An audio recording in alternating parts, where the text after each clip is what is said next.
Bisedimet e para të drejtpërdrejta mes përfaqësuesve të Ukrainës dhe Rusisë do të mbahen këtë të enjte në Stamboll, me ndërmjetësimin e Shteteve të Bashkuara të Amerikës.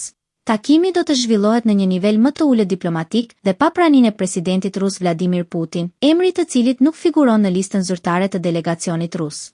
Në përbërje të këtij delegacioni ndodhe një diplomat, një përfaqësues i lartë ushtarak dhe zyrtar të shërbimeve të inteligjencës. Nga pala tjetër, edhe presidenti amerikan Donald Trump nuk do të jetë i pranishëm në këtë raund fillestar bisedimesh.